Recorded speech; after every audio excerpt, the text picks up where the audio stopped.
എനക്കൊക്കെ അഹങ്കാരമാണ്, എനക്കെന്താ കണ്ണില്ലേ മൂക്കില്ലേ, ഈ ചോദ്യം ചോദിക്കണം നമ്മക്കടെ കൊടുക്കാൻ തോന്നുന്നു. ഹലോ, വെൽക്കം ടു നക്ഷത്ര കൂടാരം. അപ്പൊ ഇന്ന് ഞാൻ സംസാരിക്കാൻ പോകുന്ന വിഷയം എന്ന് പറഞ്ഞത് പോസ്റ്റ് പാർട്ടം ഡിപ്രഷൻ ആണ്.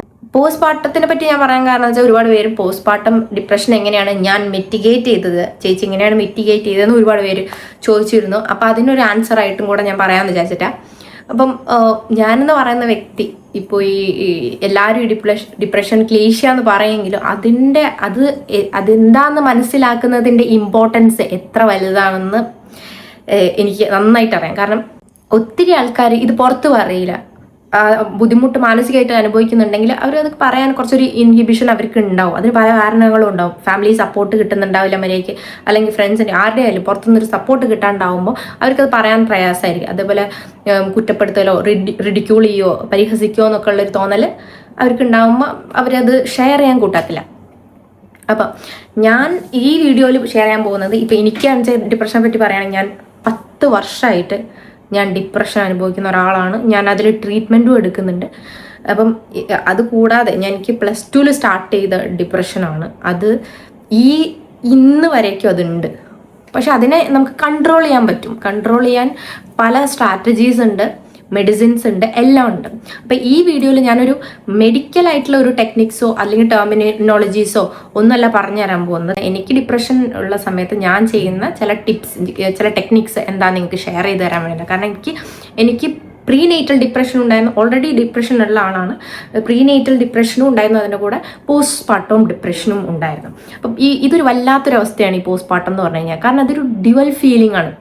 കാരണം നമുക്ക് കുട്ടി ഉണ്ടെങ്കിൽ നമുക്ക് അതിനോട് വല്ലാത്ത ഇഷ്ടവും ഭയങ്കര ഒരു ജോയ് എക്സ്റ്റസി ഒക്കെ ഫീൽ ചെയ്യും. പക്ഷെ ചില നേരങ്ങളിൽ നമുക്ക് അതിന് നേരെ റിവേഴ്സ് ഫീൽ ചെയ്യും.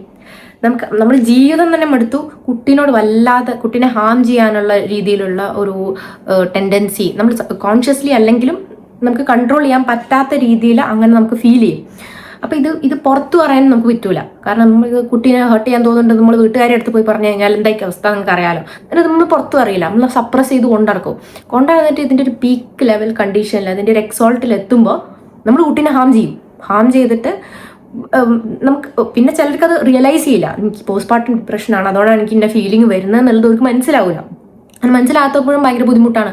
അപ്പോൾ എന്താണ് പോസ്റ്റ് പാർട്ടം ഡിപ്രഷൻ എന്ന് അറിഞ്ഞിരിക്കുക എന്നുള്ളതും വളരെ ഇമ്പോർട്ടൻ്റ്. അറിഞ്ഞിരുന്നാൽ നമുക്കത് റിയലൈസ് ചെയ്യാൻ പറ്റും. എനിക്ക് അതിനെപ്പറ്റി അറിയാം. അതുകൊണ്ട് എനിക്ക് പോസ്റ്റ് പാർട്ടം ഡിപ്രഷൻ ഉണ്ടായിരുന്നു എന്ന് എനിക്ക് മനസ്സിലായി.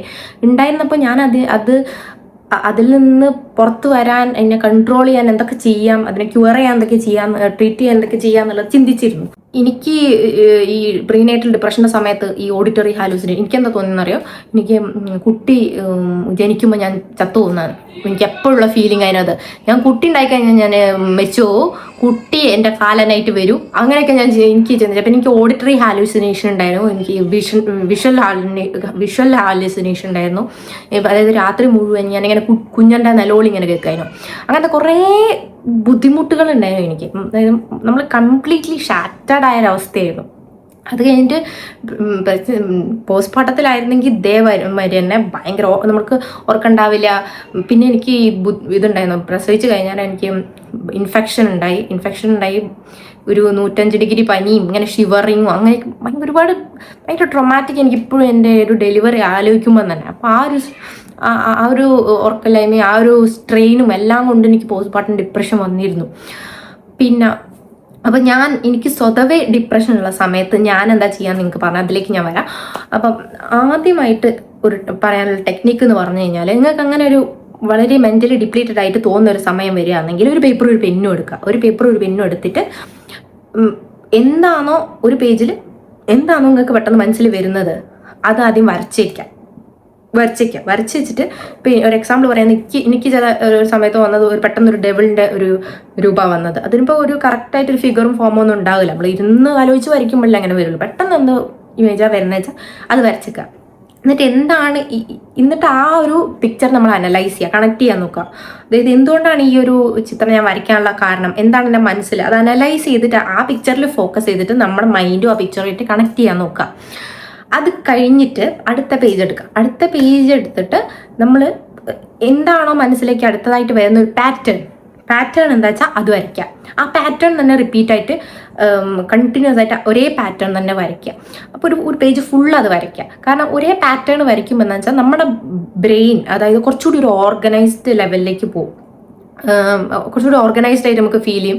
നമുക്ക് പെയിന്റിങ്ങും കാര്യങ്ങളൊക്കെ ചെയ്യാം, പക്ഷെ സെയിം പാറ്റേൺ വരയ്ക്കുമ്പോൾ നമ്മൾ മൈൻഡ് കുറച്ചുകൂടി ഒന്ന് കാമാവും. കാരണം നമ്മൾ അതിലേക്ക് നന്നായിട്ട് കോൺസെൻട്രേറ്റ് ചെയ്യും. ഇപ്പോൾ പെയിന്റിങ് വേറെ ചെയ്യുകയാണെങ്കിൽ നമ്മൾ പെട്ടെന്ന് ഡിസ്ട്രാക്റ്റഡ് ആവും. നമ്മൾ വേറെ എന്താ പറയുക എലമെന്റ്സും കാര്യങ്ങളൊക്കെ വരയ്ക്കുമ്പോൾ കുറച്ച് നമ്മുടെ മൈൻഡ് ഇങ്ങനെ മാറിക്കൊണ്ടിരിക്കും. പക്ഷെ ഒരേ പാറ്റേൺ ആകുമ്പോൾ നമുക്ക് ഒന്നുകൂടി ഫോക്കസ്ഡ് ആയിട്ട് കോൺസെൻട്രേറ്റ് ചെയ്തിട്ട് നമുക്ക് അതിൽ ചെയ്യാൻ പറ്റും. അപ്പോൾ നമ്മുടെ മൈൻഡ് കുറച്ചുകൂടി ഒരു കൂൾ ഡൗൺ ആവും. അത് വളരെ ഹെൽപ്ഫുൾ ആയിട്ടുള്ളൊരു മെത്തേഡായിരുന്നു എനിക്ക്. രണ്ടാമത്തെ ഒരു ടിപ്പ് എന്ന് പറഞ്ഞു കഴിഞ്ഞാൽ മൈക്രോ ടു മാക്രോ എന്ന് വേണമെങ്കിൽ പറയാം. അതായത് ഏറ്റവും ചെറിയ നമുക്ക് ചിന്തിക്കാവുന്ന ഏറ്റവും ചെറിയ കാര്യം മുതൽ അതിൻ്റെ ആ ഒരു കാര്യത്തിൻ്റെ എക്സ്റ്റെൻറ്റ് വരേക്കും ചിന്തിക്കാം. ഒരു എക്സാമ്പിൾ പറയാൻ വിചാരിക്കാം. ഞാനിപ്പോൾ എവിടെയാണ് നിൽക്കുന്നത്, ഇപ്പോൾ എൻ്റെ നെന്മിനി സ്ഥലത്ത്, അത് എവിടെയാണ് ഗുരുവായൂരിൽ അടുത്തത് തൃശ്ശൂർ കഴിഞ്ഞ് കേരളം കഴിഞ്ഞ് ഇന്ത്യ, പിന്നെ ഏഷ്യ, പിന്നെ ഭൂമി എർത്ത്, അത് കഴിഞ്ഞ് സോളാർ സിസ്റ്റം, മിൽക്കി വേ ഗാലക്സി, അങ്ങനെ പോവാം. ഇപ്പോൾ മിൽക്കി വേ വരെ എത്തി നിൽക്കുന്നുണ്ടെങ്കിൽ നിങ്ങൾക്ക് എത്രത്തോളം എക്സ്റ്റെൻഡ് വരെ പോവുക, അവിടുന്ന് ബാക്കിലേക്ക് വരാം, റിവേഴ്സ് വരാം. ഇപ്പോൾ മിൽക്കി വേ ഗാലക്സി, അടുത്തത് സോളാർ സിസ്റ്റം, പിന്നെ എർത്തിൽ ഏഷ്യ, ഇന്ത്യ, കേരള, അങ്ങനെ വന്നിട്ട് തിരിച്ച് നമ്മളിലേക്ക് തന്നെ എത്താം. അപ്പം അങ്ങനെ ചിന്തിക്കുമ്പോൾ എന്താ വെച്ചിട്ടുണ്ടെങ്കിൽ മൈക്രോ ടു മാക്രോ ലെവലിൽ നമ്മൾ ചിന്തിക്കുമ്പോൾ നമുക്ക് ആ ഒരു വിസ്തൃതി, നമ്മുടെ മൈൻഡിൻ്റെ ഒരു വാസ്റ്റ്നെസ്, നമ്മൾ ഈ മൊത്തത്തിലൊരു വാസ്റ്റ്നെസ് നമുക്ക് ഫീൽ ചെയ്യുമ്പോൾ ഇത്രയും വലിയൊരു പ്രപഞ്ചത്തിൽ നമ്മൾ ഇത്ര മൈക്രോ ആണ്, നമ്മളൊന്നുമല്ല, കീടാണു എന്നുള്ളൊരു റിയലൈസേഷൻ നമുക്ക് വരും. അപ്പം അത്രയും കീടാണുമായിട്ട് ഇരിക്കുമ്പോൾ അത്രയും നമ്മൾ മൈക്രോ ലെവലിലേക്ക് മൈക്രോ ആയിട്ടുള്ള ഒരു ക്രീച്ചറാണെന്ന് മനസ്സിലാകുന്നത്. നമ്മുടെ പ്രശ്നങ്ങൾ എത്ര മൈക്രോ ആണെന്നുള്ളൊരു തോന്നൽ നമുക്ക് വരും. അപ്പം നമ്മുടെ പ്രശ്നങ്ങൾ അത്രേ ഉള്ളൂ എന്നുള്ളൊരു ഫീലിംഗ് കിട്ടിയാൽ മതി. അപ്പം നമുക്ക് കുറച്ചുകൂടി ഒരു മാനസികം നമ്മൾ ബാലൻസ്ഡ് ആവും. ഇത് ഒരു ടിപ്പ്. ഇതിനെ പോലെ തന്നെ സിമിലർ ആയിട്ടുള്ള ഇനിയൊരു ടിപ്പ് എന്നെ ഹെൽപ്പ് ചെയ്തിട്ടുള്ളതെന്ന് വെച്ചാൽ എനിക്ക് ഭയങ്കരമായിട്ട് അജിറ്റേറ്റഡ് ആകുമ്പോൾ ഞാൻ ചെയ്യുന്നത്, ഞാൻ ടെറസിലേക്ക് പോയിട്ട് ആകാശത്തേക്ക് നോക്കും. അല്ലെങ്കിൽ അവിടെ കിടക്കും, എന്നിട്ട് ആകാശത്തേക്ക് നോക്കും. അപ്പോൾ ആകാശത്തേക്ക് നോക്കുമ്പോൾ എന്താ വെച്ചാൽ കുറേ നക്ഷത്രങ്ങൾ ഉണ്ടാവും, വലിയ നീണ്ട് പരന്ന് കിടക്കുന്ന ആകാശം കാണും. അപ്പം അത്രയും വലിയൊരു ആകാശത്തിൻ്റെ താഴെ ഞാനൊരു ചെറിയൊരു മനുഷ്യൻ. അപ്പോൾ എൻ്റെ പ്രശ്നങ്ങൾ അത്ര ചെറുതായിരിക്കും, ഞാനോ അത്രേ ഉണ്ടാവുള്ളൂ. അപ്പോൾ ആ ഒരു ഫീലിംഗ്, ആ വാസ്റ്റ്നെസ്സിൻ്റെ താഴെ കിടക്കുമ്പോൾ നമുക്ക് ഒരു റിലാക്സേഷൻ കിട്ടും. അതുകൊണ്ടാണ് പിന്നെ ഞാൻ ബീച്ചിലും അങ്ങനെ ഒരു ഇതുണ്ട്. കാരണം ഇൻഫൈനൈറ്റായിട്ട് ഉള്ള തിരമാലകളും കണ്ണത്താ ദൂരത്തോളം പരന്ന് കിടക്കുന്ന കടലും കാണുമ്പോൾ നമുക്ക് ഒരു വല്ലാത്തൊരു അത് മണൽപ്പരപ്പ് ആണെങ്കിലും അതിങ്ങനെ പരന്ന് കിടക്കല്ലേ, മണൽപ്പരപ്പാണെങ്കിലും. അപ്പോൾ നമുക്ക് ഭയങ്കര സമാധാനം കിട്ടും. അതുകൊണ്ട് തന്നെയാണ് എനിക്ക് തോന്നുന്നു കുറേ ആൾക്കാർ ബീച്ചിലേക്ക് പോകും, ഒരു ഫ്രഷ്നെസ്സിനും സമാധാനമാവാൻ വേണ്ടിയിട്ട് പോലുണ്ട്. അപ്പോൾ എനിക്കിത് ഭയങ്കര ഒരു ഹെൽപ്ഫുൾ ആയിട്ടുള്ളത്, നമ്മൾ ഭയങ്കരമായിട്ടൊരു സമാധാനം ഉള്ളിൽ ഫീൽ ചെയ്യും. ഈ ടിപ്പ് നല്ലോണം ഹെൽപ്പ് ചെയ്യുന്നൊരു ടിപ്പാണ്. പിന്നെ ഇതൊക്കെ ചിലപ്പോൾ എല്ലാവർക്കും ഒക്കെ അറിയാൻ കാര്യങ്ങളൊക്കെ തന്നെ, ഇതൊക്കെ എല്ലാം ചെയ്യുന്നതായി എനിക്ക് അറിഞ്ഞൂടാ, ഞാൻ കണ്ടുപിടിച്ചു എന്ന് എനിക്ക് പറയാൻ പറ്റില്ല. ചിലപ്പോൾ എല്ലാവരും കുറേ പേര് ഫോളോ ചെയ്യുന്നതായിരിക്കും കേട്ടോ. പക്ഷേ ഞാനിതൊക്കെ ഫോളോ ചെയ്താൽ എനിക്ക് വർക്കൗട്ട് ആയിട്ടുണ്ട്, അതുകൊണ്ട് പറയാം. അറിയാത്തവർക്ക് ഞാൻ പറയുന്നത് മാത്രം. പിന്നെ നാലാമത്തെ ടിപ്പ് എന്ന് പറഞ്ഞാൽ, എപ്പോഴും നമുക്ക് എന്തെങ്കിലും പ്രശ്നം വരുമ്പോൾ നേരെ പോയിട്ട് റാൻഡമായിട്ട് നമുക്ക് തോന്നും, ഇപ്പോൾ ഇവർ നമ്മൾ പറയുന്നത് മനസ്സിലാക്കുമെന്ന് വിചാരിച്ചിട്ട് ഒരാളുടെ പോയിട്ട് ഒന്ന് ഷെയർ ചെയ്യാൻ വരട്ടെ. കാരണം എന്താ വെച്ചാൽ നമ്മൾ പറയുന്ന ആൾ ചിലപ്പോൾ അതിനെ വളരെ നിസ്സാരമായിട്ട് കണ്ടു കഴിഞ്ഞാൽ നമ്മൾ അങ്ങനെ ഷാറ്റർഡ് ആയി പോകും. നമുക്ക് വളരെ ഒരു ഹേർട്ടാവും. കാരണം എൻ്റെ പ്രശ്നം ഇങ്ങനെ ചിലപ്പോൾ ഞാനൊക്കെ ആദ്യമൊക്കെ ഞാൻ ഇവർ തെറ്റ് പറ്റിയിട്ടുണ്ടെങ്കിൽ ഞാൻ വിചാരിക്കും പോയിട്ട് പറയാൻ എൻ്റെ ഫ്രണ്ടിൻ്റെ അടുത്ത്, അല്ലെങ്കിൽ നമുക്ക് അത്രയും വേണ്ടപ്പെട്ട ആരെങ്കിലും അടുത്ത് പോയി പറയാൻ വേണ്ടിയിട്ട് നമ്മളെ കഥയൊക്കെ പറയൂ, രാമായണം മുഴുവൻ വായിക്കൂ എന്ന് ലാസ്റ്റ് ചോദിക്കുന്നത് അവർ. എനക്കൊക്കെ അഹങ്കാരമാണ്, എനക്കെന്താ കണ്ണില്ലേ, മൂക്കില്ലേ, വായില്ലേ, കയ്യില്ലേ, അച്ഛനില്ലേ, അമ്മല്ലേ, മറ്റേ ചോദ്യം. പിന്നെ എനക്ക് എന്തിൻ്റെ കുറവാണുള്ളത്, പിന്നെ എന്താ എനിക്ക് ഡിപ്രഷൻ അടിക്കാൻ, ഈ ചോദ്യം ചോദിക്കണം. നമ്മക്കടെ കൊടുക്കാൻ തോന്നുന്നു, സത്യമായിട്ടും കൊടുക്കാൻ തോന്നും, എനിക്ക് കൊടുക്കാൻ തോന്നുന്നുണ്ട് ഉള്ള പറയാലോ. നമ്മൾ അത്രയും ഒരു സപ്പോർട്ടിന് വേണ്ടി വരുമ്പോൾ ഇമ്മരത്തെ വർത്താനം പറഞ്ഞു കഴിഞ്ഞാൽ ആർക്കെങ്കിലും ദേഷ്യം വരില്ല. അപ്പം അതുകൊണ്ട് നമ്മൾ പറയുന്ന കേൾക്കാൻ നല്ലൊരു ലിസണറാണ്, നമ്മൾ പറയുന്നത് മനസ്സിലാക്കുന്നു ഉറപ്പുണ്ടെങ്കിൽ മാത്രം ഒരാടുത്ത് പോയി പറഞ്ഞാൽ മതി. അല്ലെങ്കിൽ ഭയങ്കര ദേഷ്യം വരും, നമുക്ക് ഭയങ്കര ഫ്രസ്ട്രേറ്റഡ് ആവും. ഈവൺ മോർ നമ്മളത് കൂടുതൽ വേഴ്സൺ ചെയ്യുള്ളൂ നമ്മുടെ കണ്ടീഷൻ. അപ്പം ഞാനെന്താ ചെയ്യുക, അപ്പം എനിക്ക് മനസ്സിലായാലും ഞാൻ ആരോടും പറയാൻ പോയില്ല. ഞാൻ നേരെ പോയിട്ട് കണ്ണാടി പോയി മുന്നിൽ നിൽക്കും. കണ്ണാടി മുന്നിൽ നിന്നിട്ട് മനസ്സ് അങ്ങോട്ട് തുറക്കും. ഇന്നെ തന്നെ ഞാൻ എടി എനക്ക് ആരില്ലെങ്കിൽ എന്താ, ഞാനില്ലേ, അങ്ങനെ നമ്മുടെ ഒരു കമ്പാനിയനാണ് നമ്മുടെ റിഫ്ലക്ഷൻ എന്നുള്ള പോലെ നമ്മൾ അങ്ങോട്ട് സംസാരിച്ച് നമ്മുടെ ഉള്ളിലൊക്കെ പുറത്തേക്ക് ഷെയർ ചെയ്ത് നമ്മുടെ റിഫ്ലക്ഷനോട് ഷെയർ ചെയ്ത് കഴിഞ്ഞാണല്ലോ ഒരു മനസുഖം കിട്ടാൻ. കരയാച്ച കരഞ്ഞോ, പക്ഷെ സംസാരിക്കുമ്പോൾ കണ്ണിൽ നോക്കിയിട്ട് സംസാരിക്കണം. അപ്പം ഇത്രയും വരുമ്പോൾ നമ്മുടെ ആ ഒരു ഓവർവെൽംഡ് ആയിട്ടുള്ള ഒരു കണ്ടീഷൻ കുറച്ചൊന്ന് കൂളാവും. നമുക്കൊരാളുണ്ട്. കാരണം എന്താ വെച്ചാൽ റിഫ്ലക്ഷനോട് പറയുമ്പോൾ ഒരിക്കലും നമ്മുടെ റിഫ്ലക്ഷൻ നമ്മൾ പറയുന്ന കാര്യങ്ങളെ നിസ്സാരമായിട്ട് കാണില്ല, ഇൻട്രപ്റ്റ് ചെയ്യില്ല, ഒന്നുമില്ല, ലിസൺ ചെയ്യുന്ന പോലെ നമുക്ക് ഫീൽ ചെയ്യും. അപ്പം നമുക്ക് മനസ്സിലാവും ആരില്ലെങ്കിൽ നമ്മുടെ സെൽഫ് നമ്മുടെ കൂടെ ഉണ്ടാവും എന്നുള്ളൊരു റിയലൈസേഷനിൽ നമ്മളെത്തും. അത് ഒരുപാട് ഹെൽപ്പ് ചെയ്യും, എന്നെ ഒരുപാട് ഹെൽപ്പ് ചെയ്തിട്ടുള്ള കാര്യം. അപ്പോൾ ഈ 4 പോയിന്റ്സ്, ഈ ഒരു 4 മെത്തേഡ് എന്ന് പറഞ്ഞാൽ വളരെ എന്നെ ഹെൽപ്പ് ചെയ്തിട്ടുണ്ട്. എന്ന് പറഞ്ഞാൽ ഇത് മാത്രമാണ് ഞാൻ പറയില്ല, കാരണം ഞാൻ മെഡിസിൻ ഒക്കെ കഴിച്ചിട്ടുണ്ട്. അതിൽ മെയിനായിട്ട് എന്നെ ഹെൽപ്പ് ചെയ്ത് മൈക്രോ ടു മാക്രോ ആ ഒരു സാധനം, പിന്നെ പാറ്റേൺസ് വരയ്ക്കുന്നത്, ഈ 2 കാര്യങ്ങൾ എന്നെ നല്ലോണം ഹെൽപ്പ് ചെയ്തിട്ടുണ്ട് എൻ്റെ മൈൻഡ് ഒന്ന് റിജുവനേറ്റ് ആവാൻ വേണ്ടിയിട്ട്. ഈ ഒരു ടിപ്സ് എല്ലാം സയൻറ്റിഫിക്കലി പ്രൂവൺ ആണ് അല്ലെങ്കിൽ സ്റ്റഡി ചെയ്തിട്ടുള്ളതൊന്നും അറിയില്ല, പക്ഷെ എന്നെ അത് ഒരുപാട് ഹെൽപ്പ് ചെയ്തിട്ടുണ്ട്. അപ്പോൾ ഇനിയിപ്പോൾ അത് പ്രൂവൺ അല്ലെങ്കിലും നമ്മളെ അത് ഹെൽപ്പ് ചെയ്യുന്നുണ്ടെങ്കിൽ അതിൽ തെറ്റൊന്നും പറയാനില്ല. നമുക്ക് അതിന് വേറൊരു സൈഡ് ഇഫക്ട്സ് നെഗറ്റീവായിട്ടുള്ള ഒന്നും സംഭവിക്കാൻ പോകുന്നില്ല. അതുകൊണ്ട് തന്നെ ആ ഒരു തരത്തിലാണ് ഞങ്ങൾ പറഞ്ഞിരുന്നത്. അപ്പം ഒരു കാര്യം മനസ്സിലാക്കുക, ഡിപ്രഷൻ ഉണ്ടെങ്കിൽ നിങ്ങൾക്കത് കൺട്രോൾ ചെയ്യാൻ പറ്റുന്നില്ല എന്ന് തോന്നുന്നൊരു സ്റ്റേജ് വരികയാണെങ്കിൽ ഓപ്പൺ അപ്പ്.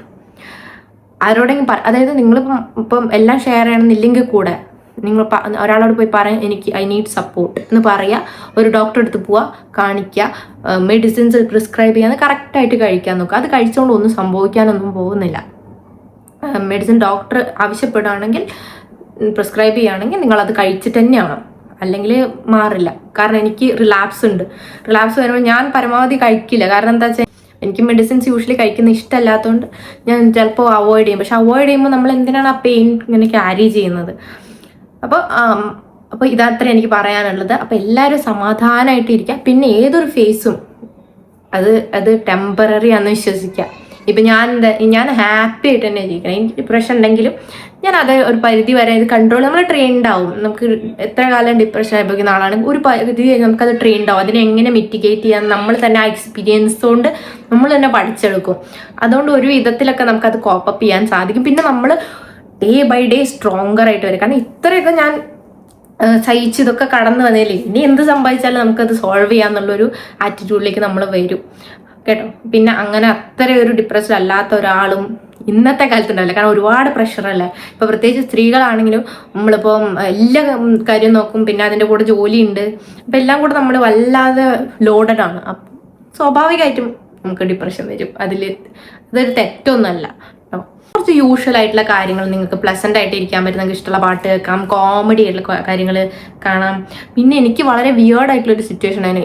എനിക്ക് അത്രയും ഡിപ്രഷൻ. സാധാരണ എല്ലാവരും എന്താ ചെയ്യുക, ഹാപ്പി ആയിട്ടുള്ള കോമഡി അങ്ങനെ എന്തെങ്കിലും കാണല്ലേ ചെയ്യുക. ഞാൻ നേരെ വിപരീതം, എന്തെങ്കിലും സങ്കടമുള്ള ഇമോഷണൽ ആയിട്ടുള്ള കാര്യങ്ങൾ ഇരുന്ന് കാണും. ഭയങ്കര ഇമോഷണൽ ആയിട്ടുള്ള കുറച്ച് നോവൽസ് അങ്ങനെയൊക്കെ എടുത്ത് വായിക്കുക. ഇതിന്മരത്തൊക്കെ ഓരോ പണിയാനും ചെയ്യുക. അതൊക്കെ നമ്മൾ അതുകൊണ്ടാണല്ലോ നമുക്ക് ഡിപ്രഷൻ എന്ന് പറയുന്നത്. അപ്പം ഇങ്ങനെ കുറച്ചൊക്കെ പ്ലസൻ്റ് ആയിട്ടുള്ള കാര്യങ്ങൾ ചിന്തിക്കുക. പിന്നെ എന്താണ് നിങ്ങളുടെ ഇഷ്ടമുള്ള ആക്ടിവിറ്റി അത് ചെയ്യാൻ നോക്കുക. ചില നേരത്ത് നമുക്ക് ഒന്നും ചെയ്യാൻ തോന്നില്ല, നമുക്ക് ഇഷ്ടമുള്ള കാര്യം ഒന്നും നമുക്ക് ചെയ്യേണ്ടെന്ന് തോന്നുന്നു. അപ്പം ഈ ഒരു ടെക്നിക്ക് ഉപയോഗിച്ചാൽ മതി. ഈ പാറ്റേൺസ് ഇന്ന് വരച്ചാൽ നിങ്ങൾ മനസ്സിൽ തോന്നുന്ന പാറ്റേൺസ് ഇങ്ങനെ വരയ്ക്കുക. അല്ലെങ്കിൽ ഒന്നും വേണ്ട, 1 to 100 വരെ എഴുതാം, 100 to 1 വരെ എഴുതാം. കുറേ നിങ്ങൾക്ക് ബെറ്റർ ആയിട്ട് ഫീൽ ചെയ്യും. അപ്പോൾ ഇതിൻ്റെ ആധികാരികമായിട്ടുള്ള സംസാരങ്ങളൊന്നും എനിക്ക് സംസാരിക്കാൻ അറിയില്ല. I am not a therapist. അപ്പം അതിന് നിങ്ങൾ കൺസൾട്ട് ചെയ്യുക, ഡോക്ടറിൻ്റെ അഡ്വൈസ് എടുക്കുക, ട്രീറ്റ് ചെയ്യുക. അത് ഇമ്പോർട്ടൻ്റ് ആണ്. ഓക്കെ, അപ്പോൾ അടുത്ത വീഡിയോയിൽ കാണുന്നവരേക്കും ബൈ.